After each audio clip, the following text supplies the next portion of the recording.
¿Alguna vez has pensado en todas las formas en que podrías morir hoy sin siquiera saberlo? ¿Has notado cómo confías ciegamente en que el elevador no fallará, en que las personas harán su trabajo correctamente, en que las empresas te dirán la verdad? Tal vez recuerdas cuando eras niño y creías que los adultos sabían lo que hacían, que el mundo tenía sentido, que existían reglas justas que te protegerían. Nietzsche lo sabía cuando dijo: «Lo que no me mata, me hace más fuerte», pero olvidó mencionar a todos los que simplemente murieron. Ahora imagina estar atrapada en un elevador oscuro, golpeando las puertas hasta que tus manos sangran, gritando hasta quedarte sin voz, mientras afuera la vida continúa normal y nadie te escucha. Tus uñas se rompen contra el metal, tu garganta se seca, y lentamente, horrible y lentamente, te das cuenta de que nadie va a venir. Esto no es mala suerte. Es la prueba brutal de que tu vida depende de la competencia de extraños que no te conocen y a quienes no les importas.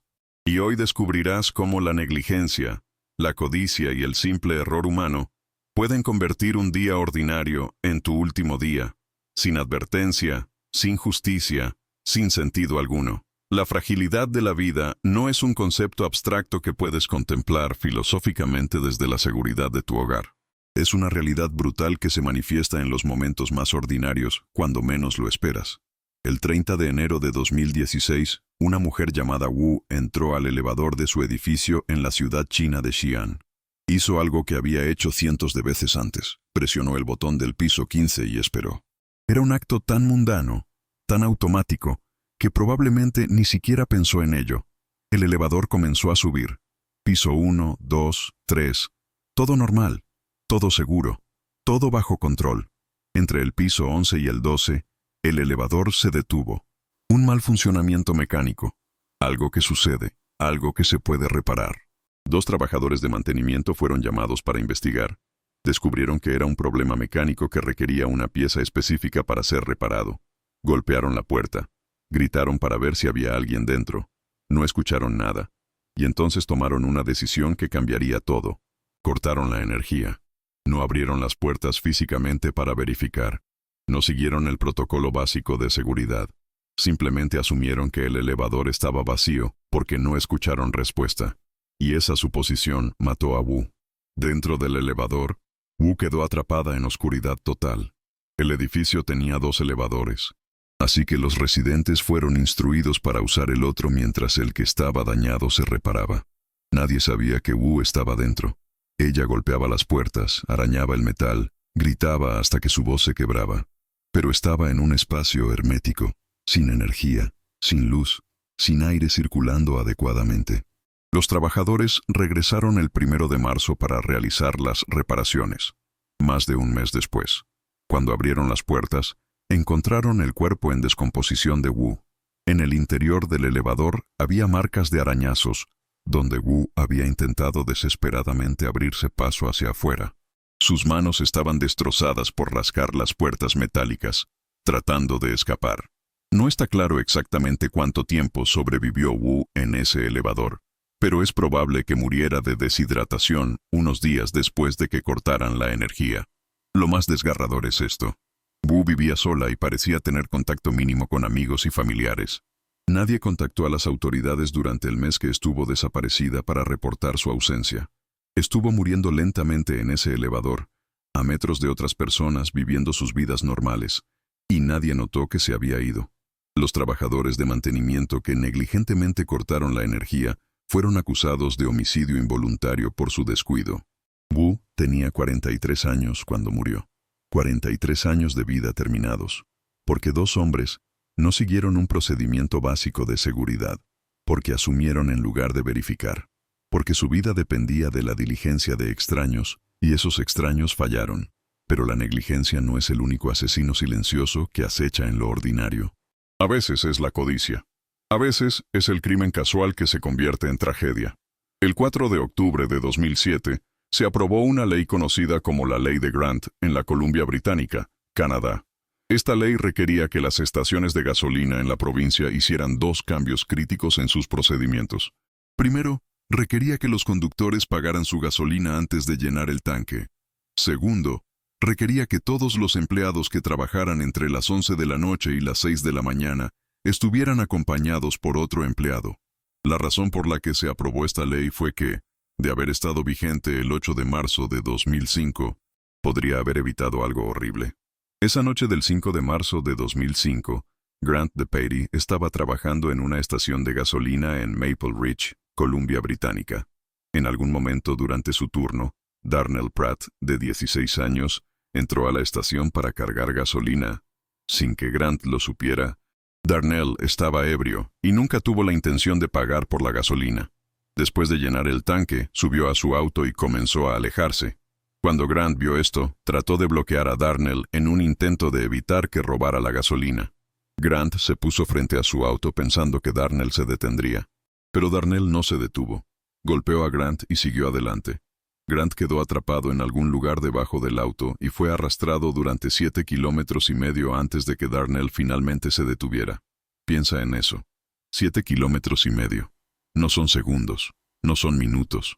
Son kilómetros de agonía, de metal y asfalto desgarrando tu cuerpo, de saber que estás muriendo y no poder hacer nada para detenerlo. Esto finalmente resultó en la muerte de Grant, aunque no está claro si murió antes o después de que el auto se detuviera. Tampoco está claro si Darnell siquiera sabía que había golpeado a Grant, ya que los detalles del caso son limitados. Sin embargo, Darnell fue acusado como adulto y sentenciado a 12 años de prisión por homicidio involuntario. La indignación pública de esta tragedia es lo que finalmente llevó a la aprobación de la ley de Grant. Grant fue a trabajar ese día. Hizo su trabajo. Intentó proteger la propiedad de su empleador. Y murió arrastrándose por kilómetros debajo de un auto conducido por un adolescente borracho que robaba gasolina. No hay heroísmo en esa muerte. No hay significado profundo. Solo un joven haciendo su trabajo y pagando con su vida porque estaba en el lugar equivocado, en el momento equivocado, frente a la persona equivocada. Y lo peor es que su muerte era completamente evitable. Si existiera la política de pago anticipado, Darnell nunca habría podido huir. Si Grant no hubiera estado solo, tal vez no habría intentado detener el auto. Pequeñas decisiones políticas, pequeños procedimientos de seguridad que podrían haber salvado una vida. Pero no existían. Y Grant murió. Pero espera, porque lo que voy a decirte ahora cambiará completamente tu perspectiva sobre esto. Hay muertes que son brutales en su rapidez. Y luego hay muertes que son brutales en su lentitud, en su inevitabilidad, en cómo te desmontan pieza por pieza mientras aún estás consciente. Isadora Duncan nació el 26 de mayo de 1877 en San Francisco, California. Sus padres se divorciaron poco después de su nacimiento, por lo que Isadora fue criada principalmente por su madre Dora. Su madre era profesora de piano y fomentó una apreciación por las artes en sus hijos desde una edad temprana. A solo 6 años, Isadora comenzó a enseñar movimientos similares a la danza a otros niños en su vecindario. A los 10 años, la clase se había vuelto tan grande que Isadora solicitó dejar la escuela y enseñar danza a tiempo completo con su hermana mayor Elizabeth. Obtuvo ingresos desde ese momento, y esto impulsó su carrera como bailarina y artista. Pasó a vivir en Chicago y Nueva York, trabajando como artista antes de mudarse a Europa. Su estilo fue controvertido para la época, ya que desafiaba algunas de las convenciones comunes del ballet más popular, pero desde entonces se ha convertido en conocida como la madre de la danza moderna. A pesar de su éxito, Isadora sufrió una serie de tragedias horribles a lo largo de su vida. Primero, en 1913, sus 2 hijos y su niñera se ahogaron cuando el auto en el que viajaban cayó a un río. En 1922, se casó con el poeta Sergei Yesenin, pero el matrimonio pronto se desmoronó debido al empeoramiento de los problemas de salud mental de Sergei. Luego, a mediados de la década de 1920, Sergei se suicidaría como resultado de estos problemas. La vida de Isadora ya estaba marcada por la pérdida. Ya había enterrado a sus hijos. Ya había visto a su esposo descender a la locura y quitarse la vida. Y entonces, en la noche del 14 de septiembre de 1927, Isadora era pasajera en un Amilcar CGSS. Este auto temprano era un convertible con grandes ruedas de radios, muy parecidas a las de una bicicleta moderna. Esa noche, Isadora usaba una bufanda larga y fluida que le había regalado su amiga Mary Desty. Antes de partir en el auto, Mary en realidad le había pedido a Isadora que usara una capa completa debido al clima frío, y porque el auto en el que iban a viajar era un convertible. Isadora rechazó la capa completa, pero aceptó la bufanda. Mientras el auto aceleraba, la bufanda de Isadora se enredó en los radios de las ruedas y la arrancó del vehículo, matándola casi instantáneamente. Los informes del incidente indican que murió por la fuerza de la bufanda tirando de su cuello o por lo violento del impacto contra el suelo después de ser arrojada del vehículo. En cualquier caso, se determinó que murió de una fractura de cuello. Una bufanda. Un simple accesorio de moda. Un regalo de una amiga preocupada por el frío. Y se convirtió en el instrumento de su muerte. Isadora había sobrevivido a tragedias imposibles. Había enterrado a sus hijos. Había sobrevivido al suicidio de su esposo. Había construido una carrera revolucionaria en un mundo que no la entendía. Y murió porque una bufanda se enredó en una rueda. Schopenhauer lo entendía cuando hablaba de la voluntad ciega del universo. Esa fuerza mecánica que no tiene propósito, no tiene compasión, no tiene sentido. Isadora no murió por una razón. No murió para enseñarnos una lección. No murió como parte de un plan divino. Murió porque un pedazo de tela se atrapó en un momento inoportuno y la física hizo el resto. Pero aquí está lo que lo cambia todo. Las muertes rápidas, por horribles que sean, tienen una cierta misericordia en su brevedad. Es el sufrimiento prolongado, el conocimiento lento de tu propia destrucción, lo que realmente te desarma. Ronald McClagish, de 51 años, vivía solo en un bungalow en Cambridgeshire, Inglaterra. No siempre había vivido solo. De hecho, apenas había vivido solo durante 2 semanas cuando ocurrieron los eventos de esta historia. Ronald había atravesado un periodo de mala suerte.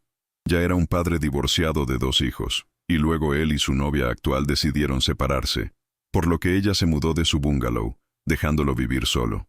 Aproximadamente 2 semanas después, estaba limpiando un gran armario empotrado en su casa. Las puertas de este armario se abrían hacia afuera y perpendicular a este armario había otra cómoda independiente. Mientras estaba dentro, la cómoda independiente de alguna manera se volcó y se encajó frente a la puerta del armario empotrado. Con las puertas ahora cerradas, estaba en completa oscuridad, así que fue a tratar de empujar las puertas para abrirlas, pero no se movían. Probablemente intentó gritar pidiendo ayuda, pero de nuevo, vivía solo, por lo que nadie pudo escucharlo. En la oscuridad, en el armario, buscó algo para ayudarlo a liberarse y encontró una tubería que corría a lo largo de la pared. Tiró de ella y se desprendió de la pared, pero eso hizo que el agua helada comenzara a rociar por todo el armario. Ahora, en la oscuridad, con agua helada rociándolo, comenzó a golpear la tubería contra las puertas y las paredes del armario. Aparentemente, sus vecinos incluso escucharon ruidos de excavación provenientes de su casa, pero nunca lo investigaron más a fondo. Eventualmente, la excavación se detuvo y Ronald quedó en silencio. El 15 de febrero, 2 oficiales fueron a su casa después de que amigos y familiares informaran que no habían visto ni sabido de Ronald en aproximadamente 2 semanas. Les tomó a los 2 remover el pesado armario y dentro descubrieron el cuerpo de Ronald. El forense determinó que Ronald había muerto aproximadamente 1 semana antes de bronquitis. Imagina eso. Estás atrapado en un armario oscuro. Hace frío. Estás mojado. Tus vecinos te escuchan golpeando pero no hacen nada. Y lentamente, durante días, tu cuerpo comienza a fallar. La bronquitis se instala. Tus pulmones se llenan de líquido. Cada respiración se vuelve más difícil. Y sabes que estás muriendo. Sabes que si alguien simplemente viniera y moviera ese mueble, vivirías. Pero nadie viene. Y mueres solo, en la oscuridad, en el frío, en un espacio tan pequeño que ni siquiera puedes estirar completamente tus brazos. Ronald no murió instantáneamente. Tuvo días para pensar en su muerte, días para desesperarse, días para esperar que alguien viniera. Y nadie vino hasta que fue demasiado tarde.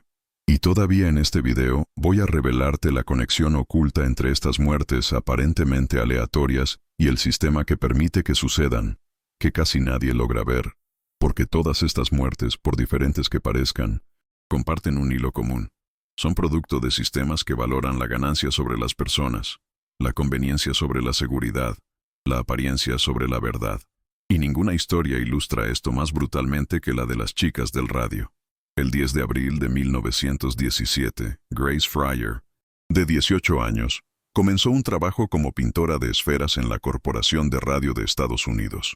La Primera Guerra Mundial había comenzado 4 días antes, y con 2 hermanos sirviendo en el ejército, Grace quería ayudar en el esfuerzo de guerra de cualquier manera posible. Cientos de otras mujeres también acudieron en masa a este trabajo para ayudar en el esfuerzo de guerra, y porque pagaba 3 veces más que el trabajo promedio de fábrica en ese momento. Trabajar como pintora de esferas colocó a estas mujeres en el 5% superior a nivel nacional, según sus salarios. Su tarea en el estudio era usar el elemento recién descubierto, el radio, para pintar relojes y esferas militares. Además de los salarios, el radio en sí era parte del atractivo del trabajo. Las trabajadoras pronto se conocieron como las chicas fantasma porque, literalmente, brillaban en la oscuridad después del trabajo debido al radio. Incluso usaban vestidos bonitos en las fábricas para poder ir directamente a los salones de baile después del trabajo y brillar milagrosamente para el asombro de todos. Algunas trabajadoras incluso llegaron a pintarse los dientes con la pintura de radio para destacar realmente. En el estudio usaban una técnica conocida como señalamiento labial, donde deslizaban los pinceles entre sus labios y creaban una punta fina. Cada vez que hacían esto, ingerían una pequeña cantidad de pintura. Naturalmente, antes de comenzar a trabajar allí, las chicas preguntaban si esto era peligroso, y los gerentes siempre les aseguraban que era perfectamente seguro. Esto, por supuesto, no era cierto. Se sabía que el radio causaba daño desde su descubrimiento por Marie Curie 20 años antes. Marie Curie misma había sufrido quemaduras por radiación al manipular el radio, y varias personas ya habían muerto por envenenamiento por radio.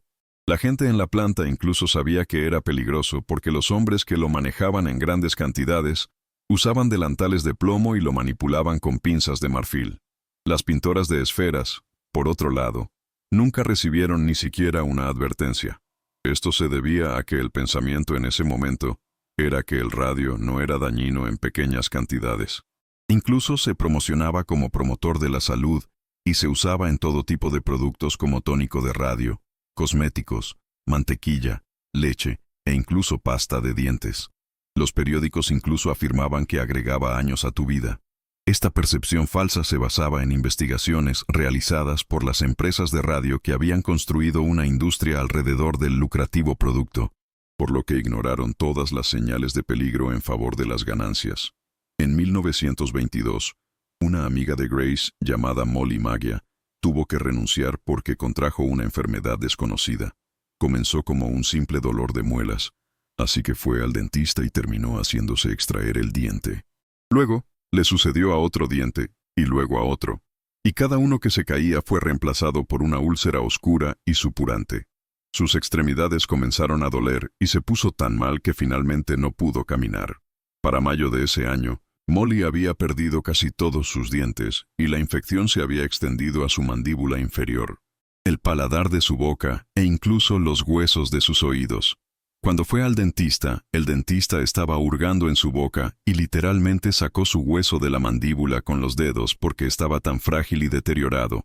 Molly se estaba desmoronando literalmente y Grace también estaba comenzando a tener problemas. Comenzó a tener dolor en la mandíbula y los pies, y pronto, muchas de las otras chicas comenzaron a tener problemas también. El 12 de septiembre de 1922, la infección se extendió a la vena yugular de Molly y a las 5 de la tarde de ese día, la sangre comenzó a llenar su boca. Sin forma de detener el sangrado, Molly falleció a la edad de 24 años. Los doctores estaban desconcertados por sus síntomas y muerte, y no tenían idea de qué pensar de ello. Y uno por uno, las colegas de Molly comenzaron a morir también.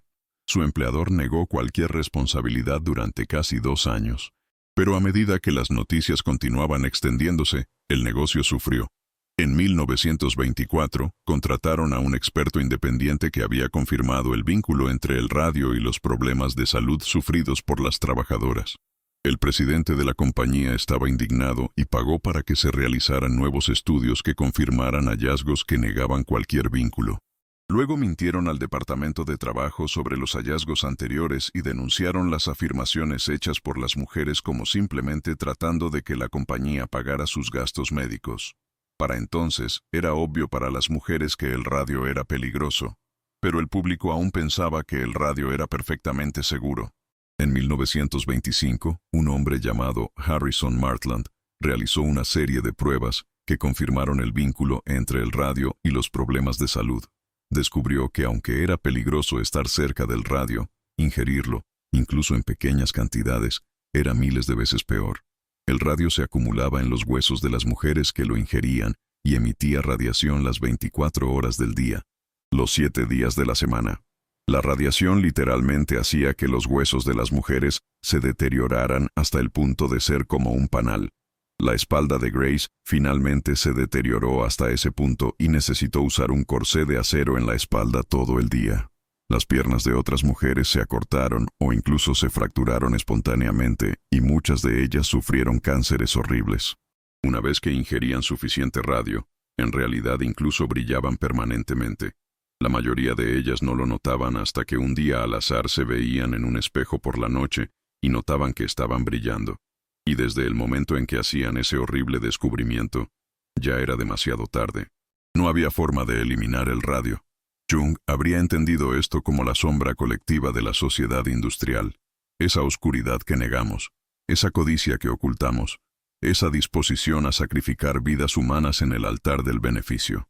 Las chicas del radio eran jóvenes, hermosas, llenas de vida, queriendo servir a su país, y fueron usadas, envenenadas y descartadas por hombres que sabían exactamente lo que estaban haciendo, porque no era ignorancia.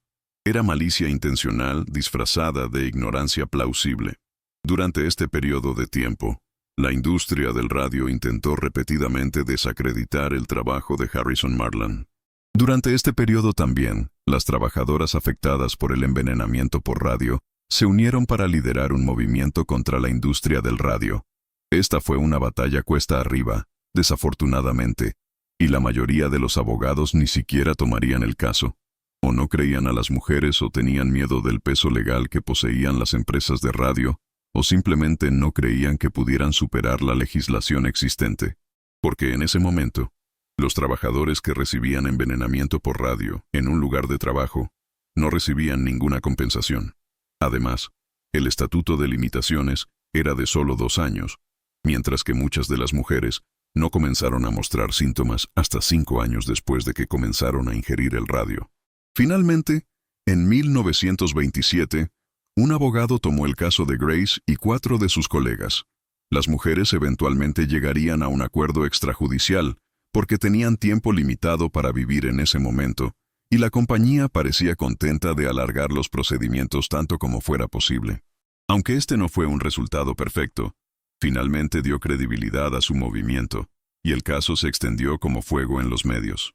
Pronto, los trabajadores de las plantas de fábricas de radio en todo el país estaban indignados, y las reuniones de la compañía se convirtieron en disturbios. Continuando negando responsabilidad, la compañía sacó anuncios para negar problemas de salud, y llegó tan lejos como para interferir con las autopsias realizadas en estas mujeres. Más tarde se reveló que incluso robaron algunos de los huesos llenos de radio para encubrir su culpabilidad, una por una. Las pintoras de esferas murieron de los mismos problemas de mandíbula y otros tumores óseos cancerosos enormes. Una mujer llamada Irene la murió de un tumor pélvico masivo que supuestamente era del tamaño de 2 balones de fútbol. A mediados de la década de 1930, después de la muerte de Grace Fryer, una mujer llamada Catherine Donoghue continuó la lucha por las trabajadoras. Catherine desarrolló un tumor del tamaño de una toronja en su cadera y perdió todos sus dientes y finalmente su hueso de la mandíbula. Esto culminó en que asistiera a la corte desde su lecho de muerte contra el consejo de su médico para dar testimonio. El caso finalmente fue ganado por las trabajadoras y se sirvió algo de justicia. El caso de las chicas del radio se convertiría en un caso histórico y uno de los primeros que responsabilizó a una compañía por la salud de sus trabajadores.